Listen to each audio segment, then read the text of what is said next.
কি গো সুকান্ত দা, তুমি এত বড় বড় মাছ কোত্থেকে পাও? আরে আমরা তো নদীতে যাই, এত বড় মাছ কখনো তো পাই না। বাজার ঘুরে দেখলে সব থেকে বড় মাছগুলো সব সময় তোমার কাছেই থাকে। আমাদের কপালের কি দোষ বলো তো, আমরা কেন পাই না? সেটা তো আমি বলতে পারি না। আমি তো চেষ্টা করি, ওপরওয়ালা আমার ভাগ্যে লিখে দেন যেটা সেটাই আমি পাই। উপরওয়ালা তোমার কপালে এত কিছু লিখে দেন, আর আমাদের কপালে কিছুই লেখেন না। এটা হচ্ছে ভাগ্যের খেলা, যার ভাগ্যে যেটা আছে তার ভাগ্যে সেটাই হবে। আমি তো সব সময় ঝুঁকি নিয়ে মাছ ধরি। তোমরা কখনো ধরো কখনো ধরো না, গভীর সাগরে যাও না, তাহলে বড় বড় মাছ পাবে কিভাবে? যখন গভীর সাগরে যাই তোমাদের সাথে, তুমি মাছ পাও, আমরা পাই না। এখানে তো আর আমার কিছুই করবার নেই। আমরা গ্রামের সাধারণ মানুষ, সব সময় তোমার এত বড় মাছ দেখে খুব আফসোস হয়, কিনে তো খেতে পারি না। সেজন্য তো মাঝে মাঝে বড় মাছ পেলে আমি সেটা কেটে বিক্রি করি। আজ তো মাছটা তো আর কিনে খেতে পারলাম না। একা খাওয়ার থেকে সবাইকে নিয়ে খাওয়া সেটাই তো ভালো, মজার, তাই না? সেটা ঠিক বলেছ সুকান্তদা।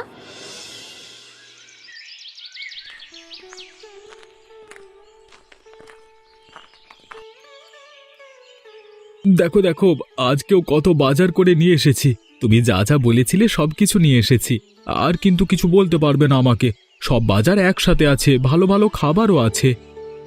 তুমি করছোটা কি? আমি তো মাঝে মধ্যেই তোমার সাথে মজা করি। যেটা তোমাকে মজা করে বলি তুমি সেটাও বাজার থেকে কিনে আনো। আরে বাড়িতে আমরা দুজন মানুষ, ওপরওয়ালা যেহেতু দুহাত ভরে দিচ্ছেন, আমাদের নিতে ক্ষতি কি?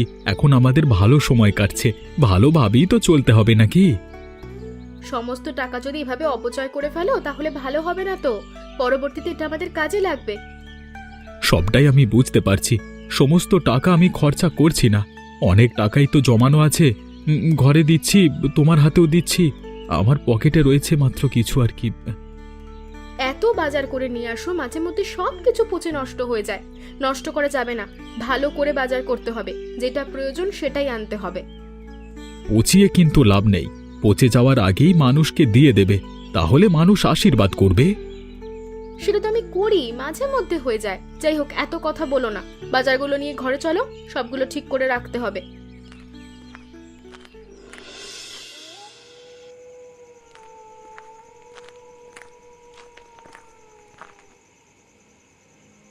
কি গো, তোমাকে যে কখন পাঠালাম বাজারে, তুমি এত রাত করে আসছো।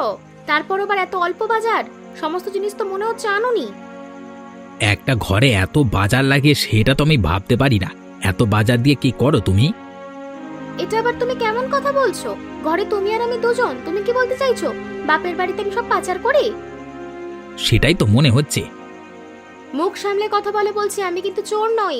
আরে আমার বাবার বাড়ির লোকজন না খেয়ে থাকে না, বরঞ্চ আমি বিয়ে হওয়ার পর তোমার এখানে না খেয়ে আছি। তোমার এত ঘ্যান ঘ্যান শুনতে আমার ভালো লাগছে না। তা তো ভালো লাগবে না। পাশের বাড়ির সুকান্ত তার আধিকারি কত বাজার করে, শান্তিতে দিন পার করছে। আর তুমি তো মাছ ধরো, তাদের মতো কিছুই তো করতে পারছো না। তুমি তো সারা দিন বাড়িতে বসে থাকো, কিভাবে তারা এত মাছ পায় সেটা তো তার বউয়ের কাছ থেকে বলে কথা বলে জিজ্ঞেস করতে পারো। আমি কেন জিজ্ঞেস করতে যাব? তুমি সুকান্ত তাকে জিজ্ঞেস করলেই পারো, তুমি তার কাছে গিয়ে বলো। আরে আমি তো জিজ্ঞেস করি, সুকান্তদা সেটা বলতে চায় না। সেটাই তো একটা ঝামেলা। বললে মনে হচ্ছে সত্যি বলেন আর কি। হ্যাঁ হ্যাঁ, তোমার কাছে কেউ তো সত্য বলে না। তোমার জন্য পৃথিবীর সবাই মিথ্যুক, তুমি শুধু সত্যতুক। তোমার সাথে কথা বলাই উচিত না। ভালো কথা বলছি তার মধ্যে উল্টো কথা। এ বাজারগুলো নাও, নিয়ে রাখো যত সব। তোমার বাজার তুমি রাখো, আমি পারবো না কাজ করতে। চেনা বাজার। চেঁচামেচি করো না, দুজনে মিলে যদি একটা কাজ করি তাহলে উন্নতি হবে। আপাতত এই কাজটা তুমি করো, তারপর ভাবছি কি করা যায়।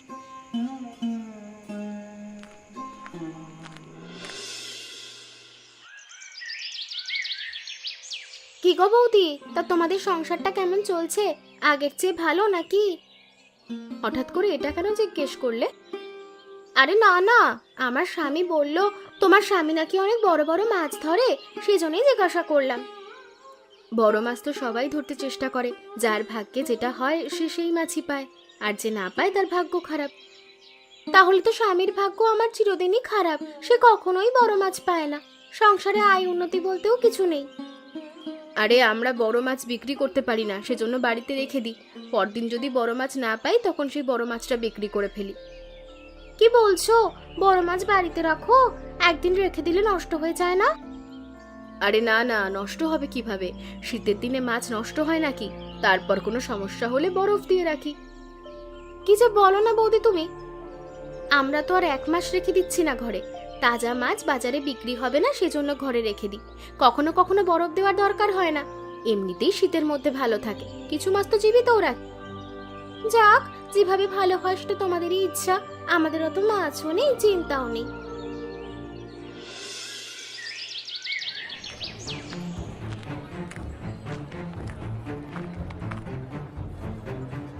কেউ এই সুকান্তদার থেকে আপনারা আর মাছ কিনবেন না।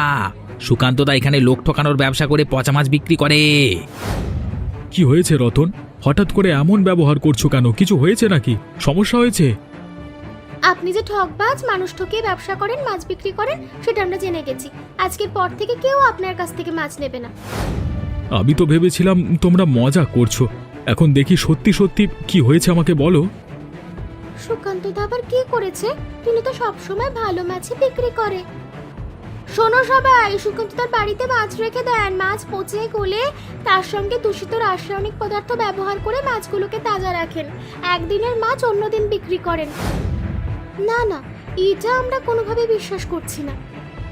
আমাদের কথা বিশ্বাস না হলে সুকান্তদাকে জিজ্ঞেস করো, তিনি একদিনের মাছ অন্যদিন বিক্রি করে কিনা। কি গো সুকান্ত দা, তুমি কোনো কথা বলছো না কেন? এরা এসব কেন বলছে বলো তো? তুমি একদিনের মাছ অন্যদিন বিক্রি করো? আমি একদিনের মাছ অন্যদিন বিক্রি করি তা ঠিক আছে, কিন্তু আমি কখনো দূষিত খারাপ রাসায়নিক পদার্থ ব্যবহার করি না। একদিন আমরা জানতাম তুমি তাজা মাছ বিক্রি করো, এখন এটা শুনছি তুমি আর কোনোভাবেই এই গ্রামে মাছ বিক্রি করতে পারবে না। কালকে থেকে তোমার মাছের দোকান দেওয়া বন্ধ। কিন্তু তোমরা আমার কথা শোনবার চেষ্টা করো।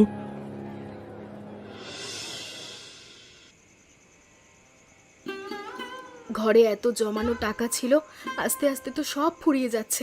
এভাবে যদি আমরা ঘরে বসে বসে খাই তাহলে তো সব টাকা ফুরিয়ে যাবে। এভাবে বসে খেলে রাজার গোলাও ফুরিয়ে যায়। 1 মাস ধরে আমি তো অনেক কিছু করবার চেষ্টা করছি, কিছুই তো করতে পারলাম না। গ্রামবাসী সবাই আমার থেকে মুখ ফিরিয়ে নেয়। আসলে তোমার কোনো দোষ নেই এখানে, সব দোষ আমার। আমি যে তখন কাবেরীকে ওটা কেন বলতে গেলাম। এখানে তোমার কোনো দোষ নেই, যেটা সত্য সেটা তুমি বলেছ। এটা নিয়ে এত বড় একটা ঝামেলা হবে সেটা তো আর বোঝবার কথা নয়। ওরা শুধু শুধু আমাদেরকে মিথ্যে দোষ দিচ্ছে। উপরওয়ালা ঠিক এর সুবিচার করবেন। সেটা তো অবশ্যই করবে, কিন্তু এখন আমরা কি করব বলো তো? আমি বলি কি, তুমি পাশের গ্রামে গিয়ে মাছ বিক্রি করো। তাহলে কি ভাববে? বুঝবে যে আমাদের গ্রামবাসীর সাথে আমার ঝামেলা হয়েছে। কে কি বুঝলো সেটা নিয়ে আমাদের কোনো সমস্যা নেই। ঘরে বসে আছি, কেউ তো আর 2 পয়সা দিয়ে যাবে না।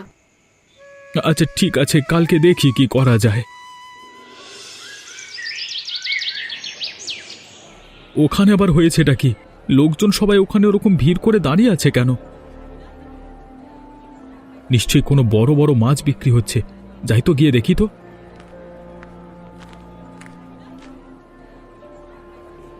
এ তো দেখছি একটা বাচ্চা ছোট মানুষ। এটুকু বাচ্চা কিনা ছোট ছোট মাছ বিক্রি করছে বাজারে। দেখি তো বাচ্চাটার সাথে একটু কথা বলে। এই যে বাবু, তুমি এত ছোট মানুষ হয়ে এখানে মাছ বিক্রি করছো? আপনি কি এই গ্রামে নতুন নাকি? আমি যে এখানে মাছ বিক্রি করি সেটা তো সবাই জানে। আমি আরও 2-3 বছর আগে থেকেই মাছ বিক্রি করছি। আমি পাশের গ্রামে থাকি, সেখানে মাছ বিক্রি করতাম। মানে সেখানে বড় মাছের খদ্দের নেই, সেই জন্য এখানে এসেছি আর কি।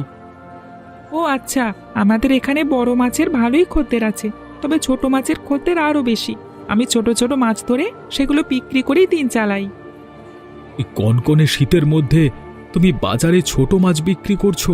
তোমার বাড়িতে লোকজন নেই যারা কর্ম করবে? তুমি তো এখন ছোট। বাড়িতে আমার বুড়িমা আছে, তিনি আর আমি আগে দুজনে মিলেই বাজারে মাছ বিক্রি করতাম। বুড়িমা কিছুদিন ধরে অসুস্থ, সেজন্য আমি একাই আসি। তুমি ছোট একটা মানুষ হয়ে এত বড় একটা কাজ করছো, দেখতে ভালোই লাগছে। আমি তাহলে যাই, ওদিকে আবার বুড়িমার জন্য ওষুধ কিনে নিয়ে যেতে হবে।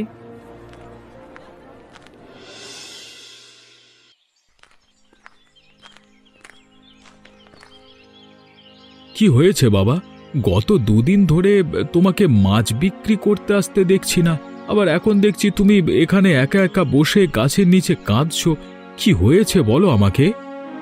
আমি এত কষ্ট করতাম আমার বুড়িমার জন্য, তার চিকিৎসার জন্য, কিন্তু গত দুদিন আগে আমার বুড়িমা মারা গিয়েছে। সেজন্য এখন আর আমি মাছ বিক্রি করতে পারি না। কোথায় থাকবো, কি করব, কিছুই বুঝতে পারছি না। আমার তো আর কোথাও থাকবার জায়গা নেই। কেন, তোমার মা বাবা নেই, কেউ আত্মীয় স্বজন নেই? আমি ছোটবেলা থেকেই বুড়িমার কাছে বড় হয়েছি, কখনো নিজের বাবা মাকে দেখিনি। বুড়িমাই আমাকে মানুষ করেছে। বুড়িমারও কেউ ছিল না, সেজন্য আমাকে নাতির মতো করেই বড় করেছে। হঠাৎ করে বুড়িমা চলে গেছে। গত দুদিন ঘরেই ছিলাম, কিছু খাইনি। একা একা ঘরে থাকতে ভয় লাগে। কোথায় যাব, কি করব, কিছুই তো বুঝতে পারছি না। তাহলে তো তোমার জন্য একটা বড় বিপদ। তুমি চাইলে একটা কাজ করতে পারো, তুমি চাইলে আমার সাথে আমার বাড়িতে যেতে পারো, সেখানে থাকবে, তোমার কোনো সমস্যা হবে না। আমার কোনো ছেলে মেয়ে নেই গো। আপনারা আমার উপকার করবেন, আপনাদের সমস্যা হবে না। বিপদে মানুষ মানুষের পাশে দাঁড়াবে, এটাই তো। আর তুমি ছোট একটা মানুষ, তোমাকে এভাবে ফেলে যাওয়া উচিত হবে না। তোমার কোনো আপত্তি না থাকলে আমার সাথে চলো, আমার বাড়িতেই থাকবে এরপর থেকে। আমার কোনো আপত্তি নেই, আমার তো থাকবার জায়গা নেই, একটু মাথা গোঁজবার ঠাঁই হলেই হলো। সমস্যা নেই, তোমার শুধু মাথা গোঁজবার ঠাঁই হবে না, ভালোভাবেই থাকতে পারবে। আমার ছেলে হয়ে থাকবে, চলো।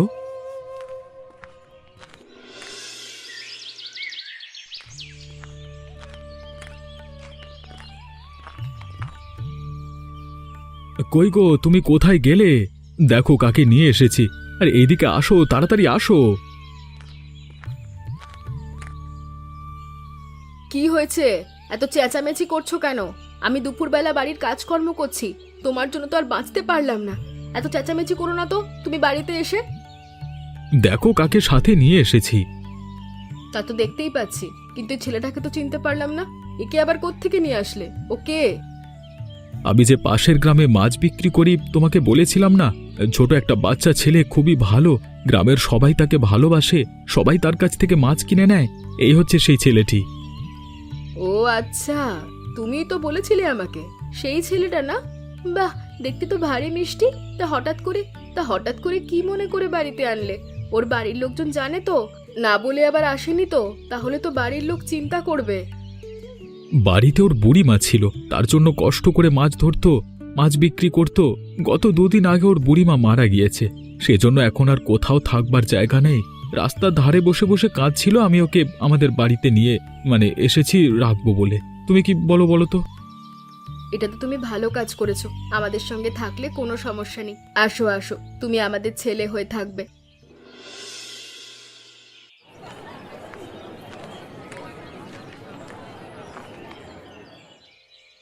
এই যে বাচ্চা ছেলে, এদিকে এসো, এদিকে এসো, তোমাকেই বলছি, এদিকে এসো। আমাকে ডাকছেন নাকি? হ্যাঁ হ্যাঁ, তোমাকেই ডাকছি, এদিকে এসো, তোমার সাথে কথা আছে, শুনে যাও, তাড়াতাড়ি এসো। হ্যাঁ, আমাকে কি জন্য ডাকছেন বলুন না, শুনছি। গ্রামে কথা হচ্ছে তুমি নাকি সুকান্তদার বাড়িতে থাকছো। তাদের কে হও তুমি? আমি তাদের কিছুই হইনি, আমার পৃথিবীতে আর কেউ নেই, সেজন্য তারা আমাকে তাদের বাড়িতে আশ্রয় দিয়েছে। তুমি তাদের বাড়িতে থাকছো কেন? তারা কিন্তু মানুষ ভালো না। এর আগে তাদের একটা বাচ্চা ছিল, অনেকের মুখে শুনেছি বাচ্চাটাকে মেরে ফেলেছে। আমার তো তেমন মনে হলো না, তারা তো আমাকে খুবই ভালোবেসেছে। আপনি নিজের চোখে দেখেছেন তারা বাচ্চা মেরে ফেলেছে? আমি নিজের চোখে দেখিনি, তারা বলছে বাচ্চার মা নাকি মেলাতে হারিয়ে গিয়েছে। গ্রামবাসী অনেকেই বলছে আর কি। শুধু শুধু তারা বাচ্চা মারতে যাবে কেন? আর কোন গ্রামে হারিয়ে গেছে, কোন মেলায়? আরে তুমি যে গ্রামে থাকতে, এই গ্রামেই তো ছোটবেলায়। আমার কথাই মনে হচ্ছে কাজ হলো। ছেলেটা যেভাবে ছুটে গেল, মনে হচ্ছে পালাবে।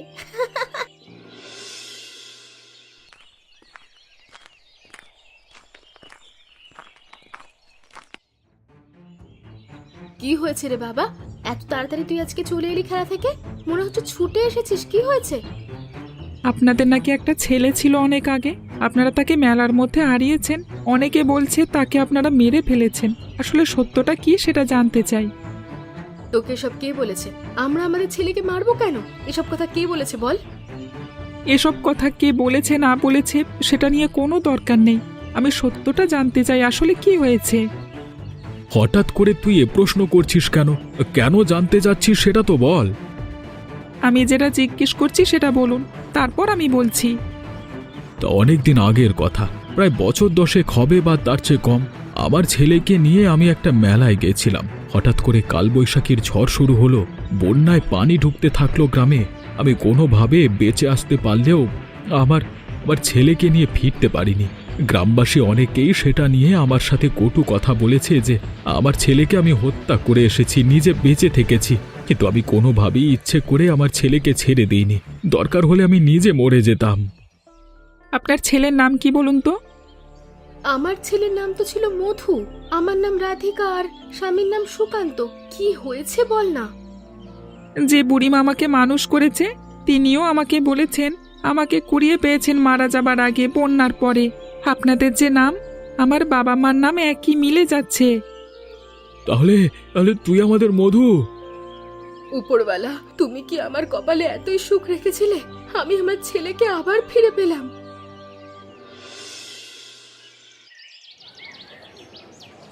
এই ছেলেটা আবার কে?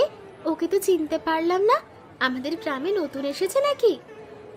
এই ছেলের কাছ থেকে কেউ মাছ কিনবে না। এই ছেলে সুকান্ত তার লোক, তার বাড়িতে থাকে। এ গ্রামে মাছ বিক্রি করতে পারে না বলে লেলিয়ে দিয়েছে একে। রতনদা যা বলছে তা কি সত্যি? তুমি সুকান্তদার বাড়িতে থাকো, তারপরে মাছ বিক্রি করতে এসেছো? আপনারা আমাকে হয়তো চিনতে পারেননি, আমি হচ্ছি ওনার ছেলে। আমার নাম মধু। এখন থেকে আমি প্রতিদিন এখানেই মাছ নিয়ে বিক্রি করব। এটা কি কথা বলছো? সুকান্তদার ছেলে তো অনেক আগে মারা গিয়েছে। বুঝতে পারছো না? এটা হচ্ছে তার ভাড়াটিয়া ছেলে, যাকে দিয়ে মাছ ব্যবসার নামে এখানে নামিয়েছে। এসব নাটক। মুখ সামলে কথা বলবেন। মুখ সামলে কথা না বললে ছোট মরিচের ঝাল কত সেটা বুঝতে পারবেন। সুকান্ত, আপনি যার কথা বলছেন সে আমার বাবা, আর রাধিকা আমার মা। ছোটবেলা আমি হারিয়ে গিয়েছিলাম, এখন আমার বাড়িতে আমি ফিরে এসেছি। কেউ চাইলেই অসৎ উদ্দেশ্যে আমাদের মাছ বিক্রি বন্ধ করে রাখবে, সেটা কোনোভাবেই আমি হতে দেব না। আহা, এই ছেলে তো খুব দারুণ ভাবে কথা বলছে। কথায় জোরও আছে সুকান্তদার মতো। দেখে তো মনে হচ্ছে সুকান্তদার ছোট্ট ছেলেটি। দেখেছো কি সুন্দর ছোট ছোট মাছগুলো বিক্রি করছে? ছোট মাছ কেউ খায় নাকি এখন আর? আমরা গরিব মানুষ, সব সময় বড় মাছ কিনে খেতে পারি না। আমাদের জন্য ছোট মাছই ভালো। আর তুমি যে মিথ্যে দোষারোপ করেছিলে সুকান্তদাকে, সেটাও আমরা বুঝতে পেরেছি। এখন থেকে আমরা তার থেকেই মাছ কিনবো। দাও তো মধু, আমাদের মাছ দাও।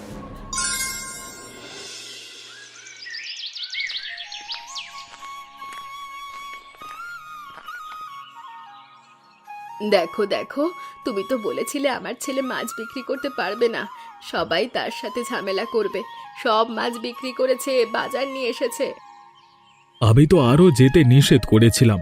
আমার শরীর ভালো না, এ গ্রামের মানুষও ভালো না, ওকে মেনে নেবে না। কে আমাকে মেনে নিল সেসব নিয়ে আমার মাথা ব্যথা নেই, আমি মানিয়ে নিতে পারি। দেখছো না, সব মাছ বিক্রি করে আবার বাজারও নিয়ে এসেছি। মা আর তোমার এখন আর কোনো চিন্তা নেই, আমি সবটা দেখব। হয়েছে হয়েছে, এখন আর দেখতে হবে না, এখনো দেখার অনেক সময় আছে। আমি এখনো মরে যাইনি যে আমার ছেলেকে আমার সংসার দেখতে হবে। আমি কষ্ট করে বড় হয়েছি, কষ্ট করেই চলতে চাই, না হলে আবার অলসতা ধরবে। তুমি আমি একসাথে মাছ ধরবো এখন থেকে বাবা। আয় রে, নিজের ছেলের বুকে এসব কথা শুনতে কত মধুর লাগছে, তা বলবার নয়। আমি তো শুধু ওর মুখের কথাগুলো শুনছি আর ভেতরটা ভরে উঠছে। নাও নাও মা, বাজারগুলো ঘরে নিয়ে যাও।